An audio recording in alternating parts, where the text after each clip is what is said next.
B9 news కి స్వాగతం. నడిగడ్డ హక్కుల పోరాట సమితి చైర్మన్ గంగోళ్ల రంజిత్ కుమార్ మాట్లాడుతూ గద్వాల మండలంలోని పూడూరు దగ్గర ఉన్న గోదాములలో పని కల్పిస్తామని పూడూరు, ఎర్రవల్లి, జమ్మిచేడు, మేలచెరువు, జంగంపల్లి, కొండపల్లె తదితర గ్రామాల్లో సుమారు 600 మందికి పైగా 40,000 నుండి ₹1,00,000 దాకా స్థానిక గోదాములు ప్రారంభమైతే అందరికీ పని కల్పిస్తామని చెప్పి డబ్బులు వసూలు చేశారని, ప్రస్తుతం వీరికి కాకుండా వేరే రాష్ట్రానికి సంబంధించిన వారికి ఉపాధి కల్పించారన్నారు. వెంటనే స్థానికులకు ఉపాధి కల్పించాలని కోరారు. త్వరలోని నడిగడ్డ హక్కుల పోరాట సమితి ఆధ్వర్యంలో 600 మంది కార్మికులతో సమావేశం ఏర్పాటు చేసి వారి ఐక్యతతో ఉండేలాగా యూనియన్ ఏర్పాటు చేయాలని, వారి సమస్యల పరిష్కారం చేసుకోవడానికి వారు పోరాడతామని అన్నారు. అనేక రాజకీయ కుట్రలతో ఇన్ని సంవత్సరాల గోదాముల నడవకుండా చేశారని, ప్రస్తుతం అన్ని సమస్యలను పరిష్కారం చేసుకుని చట్టబద్ధంగా ప్రారంభమైన గోదాం కొంతమంది కుట్రతో అడ్డుకునే ప్రయత్నం చేస్తున్నారని, న్యాయపరంగా సక్రమంగా ఉన్నప్పుడు ఎందుకు అడ్డుకుంటున్నారని ప్రశ్నించారు. వాళ్ళు కూడా ఆ రోజున్నటువంటి పరిస్థితుల్లో పుస్తకాలు ఒకరు అప్పు చేసి అనేక రకాలుగా ఇబ్బందులు పడుతున్నా కూడా మాకు శాస్త్రంగా ఒక ఉపాధి లభిస్తుంది అనేటువంటి ఆశతో ఆ రోజు అందరూ కూడా అమౌంట్ కట్టి దాదాపు 600 మంది కార్మికులకు మాకు పని కల్పిస్తున్నటువంటి వీళ్ళందరూ చెప్పడం వల్ల 600 మంది పైగా అమౌంట్ డబ్బులు వసూలు చేయడం జరిగింది. తర్వాత ఉన్నటువంటి పరిస్థితుల్లో ఆ రోజు ఉన్నటువంటి యాజమాన్యము మరొకరికి అమ్ముకోవడము, ఇక్కడ ఉన్నటువంటి స్థానిక నాయకులు ఎప్పుడైతే గతంలో వాళ్ళ దగ్గరనే ఉండడం వల్ల అప్పటిదాకా ఇబ్బంది పెట్టని వారు ఎప్పుడైతే ఇంకొకరు కొనడంతో ఇది కొనడము, ఇంతమందికి పని కల్పిస్తారు, ఇంతమందికి పని లభిస్తుందనో లేకుంటే ఇంకేమైనా ముడుపులా అనేక రకాల కారణాలతో అనేక రాజకీయ వ్యక్తులు కూడా ఇబ్బందులు పెట్టి కేసుల చుట్టూ కేసులు రకరకాలుగా ఆ యజమాన్యాన్ని ఇబ్బంది పెట్టిన పరిస్థితి. తర్వాత ఉన్నటువంటి యాజమాన్యము లీగల్ గా అన్నిటినీ సరిచూసుకొని న్యాయ ఇబ్బందులను అన్నింటినీ కూడా దాటుకొని 15 రోజుల క్రితం ఓపెన్ చేయడం జరిగింది. అయితే ప్రస్తుతం నడుస్తున్నటువంటి ఎవరి ఆధ్వర్యంలో అయితే నడుస్తుందో ఆ యాజమాన్యం కూడా 600 మందికి పని కల్పించాల్సిన బాధ్యత ఉన్నదని చెప్పేసి మేము నడిగడ్డ హక్కుల పోరాట సమితి ఆధ్వర్యంలో ఆ గోదాములను పరిశీలించడానికి వెళ్ళడం జరిగింది. అక్కడికి వెళ్ళిన తర్వాత అక్కడ ఉన్నటువంటి యాజమాన్యం దృష్టికి మేము తీసుకెళ్తే వారి యొక్క ఇబ్బందులను కూడా మా దృష్టికి తీసుకురావడం జరిగింది. వారిని మేము ఎందుకోసం అంటే 600 మందికి అక్కడ పని కల్పించాల్సినటువంటి బాధ్యత ఉన్నటువంటి వారు అక్కడ ప్రైవేట్ అంటే వేరే రాష్ట్రాల నుంచి వచ్చినటువంటి బీహార్ చెందిన వాళ్ళు కూడా పనిలో పెట్టుకుంటే, గతంలో ఉన్నటువంటి వారు మీరు కదా పైసలు వసూలు అంటే మేము కాదండి వసూలు చేసింది, గతంలో ఉన్న వారు వసూలు చేసినారని వాస్తవ విషయాలు చెప్తే, ఎవరు వసూలు చేసినప్పటికీ స్థానికులకు అవకాశం కల్పించాలా. ఆ రోజు భూములు కోల్పోయిన వాళ్ళు ఉన్నారు.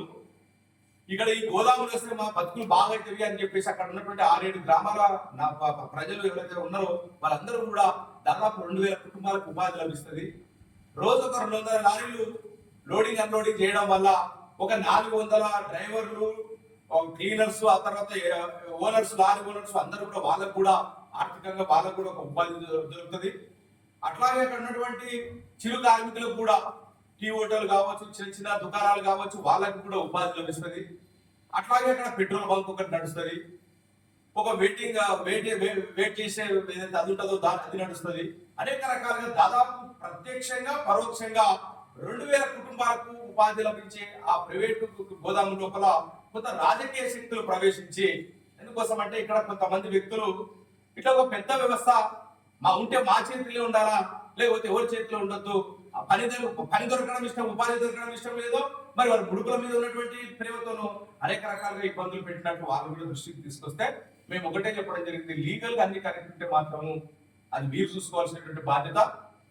లీగల్ గా అన్ని కరెక్ట్ ఉండి అన్ని మీరు ఏదైతే గవర్నమెంట్ నామ్స్ ఫాలో అవుతున్నారో అవన్నీ ఉన్నప్పుడు పరిస్థితులు ఎవరికి భయపడకుండా మీరు ముందుకెళ్ళొచ్చు.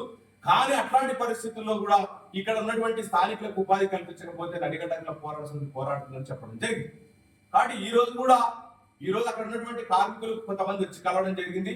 అన్న మనలేదు అనేక రకాలుగా ఇట్లా చేస్తున్నారు కదంటే అట్లాంటిది ఏం లేదు, ఖచ్చితంగా మీ ఎంత మేము ఉంటాం, స్థానికులకి ఉపాధి, మీ అందరికీ ఉపాధి కల్పించేటట్లా నడిగడ్డ హక్కుల పోరాట సమితి మీ తరఫున నిలబడుతుంది అని చెప్పేసి ఈ రోజు ఈ విలేకరుల సమావేశం ఏర్పాటు చేయడం జరిగింది.